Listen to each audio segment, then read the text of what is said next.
날마다 기막힌 정오의 박정희 목사입니다. 밤새 평안하셨나요? 오늘은 여호와의 절기 중에 유월절을 통해서 반드시 우리는 유월절을 넘어야 합니다 라는 말씀의 제목으로 은혜를 나누도록 하겠습니다.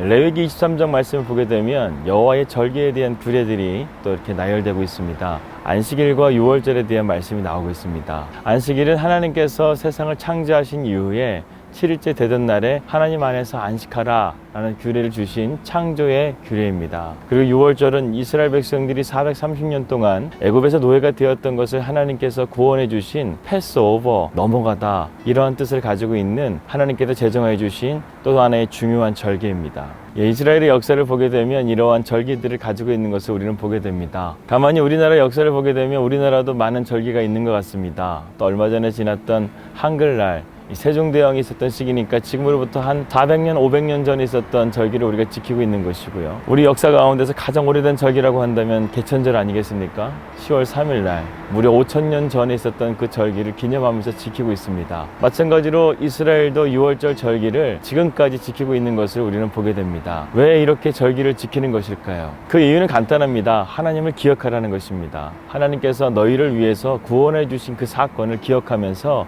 너희가 날마다 하나님을 경외하고 하나님을 잊지 말고 살라는 것입니다. 사랑하는 여러분, 제가 이렇게 날마다 기막힌 정오라는 것을 통해서 여러분들과 함께 만나는 이유 중에 하나는요, 여러분들과 함께 하나님을 잊지 않고 살아가기 위해서 애쓰고 노력하는 것입니다. 그런데 말이죠, 이스라엘의 절기 중에 가장 중요한 절기 중에 하나인 유월절, 이 뜻은 패스오버입니다. 넘어가다라는 것입니다. 하나님께서 430년 동안 애굽의 노예로 있었던 이스라엘 백성들을 출애굽하셨던 사건, 그것을 바로 유월절로 기념하라고 하십니다. 가만히 생각해 보게 되면 우리 인생 가운데도 유월절이 있습니다. 저희 집안은 처음부터 예수님을 믿었던 가정이 아니었습니다. 그런데 저희 아버님께서 예수님을 만나시고 저희 가정이 그때부터 예수님을 믿게 된 그러한 집안이었습니다. 그런데 예수님을 믿는 과정들을 보게 되면요, 참 힘든 시간들을 우리가 견디고 이겨내야 된다는 사실을 깨닫게 됩니다. 어떻게 보게 되면 우리 인생 가운데 가장 큰 고비 가운데서 하나님의 실존을 만나게 되는 그 사건이 바로 여호와의 유월절, 우리 인생의 유월절이 아닌가 생각이 됩니다. 그래서 열왕기하 20장에 보게 되면 히스기야가 그의 삶 가운데 죽음 앞에 이르렀을 때에 하나님 앞에 엎드려서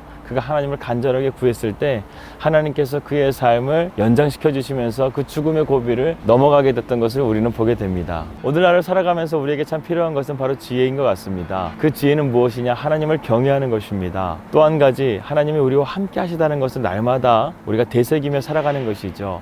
이스라엘 백성들이 이러한 절기들을 지키면서 기억했던 것은 바로 하나님은 우리와 함께 하신다는 것입니다. 사랑하는 여러분, 하나님은 우리와 함께 하십니다.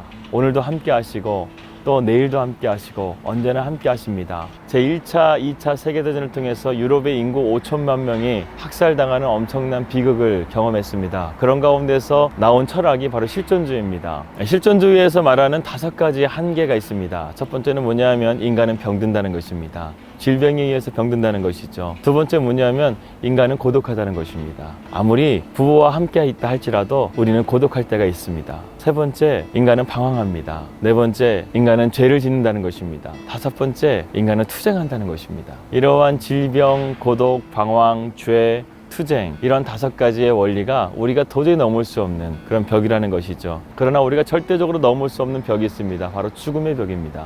이스라엘 백성들이 430년 동안 절대로 넘을 수 없었던 그 노예 생활을 해방하는 것은 죽음밖에 없었습니다. 그런데 하나님께서 그 죽음의 강을 넘게 하신 거예요. 이스라엘 백성들이 홍해를 건너게 하심을 통해서 그들이 하나님의 참된 구원과 기쁨을 누리게 되었습니다. 밤이 지나고 새날이 밝았습니다. 어떻게 보면 어저께 죽어갔던 사람들이 오늘을 그렇게 간절히 원했던 하루를 우리는 살아가고 있습니다. 한국은 OECD 국가 자살률 1위라고 합니다. 하루에도 한국에서 자살하는 사람들이 37명이나 된다고 합니다. 그들은 죽음의 벽을 넘지 못했습니다. 오늘 우리의 삶을 살아가면서 우리의 삶을 지켜주시고 우리를 붙들어 주시는 하나님의 보호하심과 지키심을 통해서 우리는 또 오늘 하루를 잘 넘어갈 수 있기를 축복합니다. 인생은 고독이고 방황이고 죄를 짓는 것이고 투쟁하는 것이고 또 질병이지만 또 죽음이 있지만, 그러나 이 모든 것들을 넘게 하실 하나님이 우리와 함께 하십니다. 지금 저 동쪽에서 해가 뜨고 있습니다. 시편 57편의 말씀처럼 여러분들의 비파를 다시 한번 먼지를 깨끗하게 닦으세요.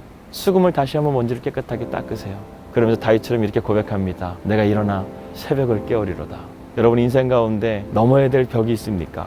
오늘도 내 어떤 것을 넘어야 될 한계선이 있습니까? 여러분의 힘으로는 절대로 넘을 수가 없다고 한다면 그것을 붙들고 하나님 앞에 나아오십시오. 그렇다고 한다면 하나님께서 오늘도 여러분에게 놀라운 능력과 참된 소망을 붙들어 주셔서 여러분들의 오늘 하루를 또한 패스오버 잘 넘어갈 수 있도록 하나님께서 선하게 인도해 줄 줄을 믿습니다. 날마다 기막힌 정오 오늘도 여러분들과 함께합니다. 힘내십시오.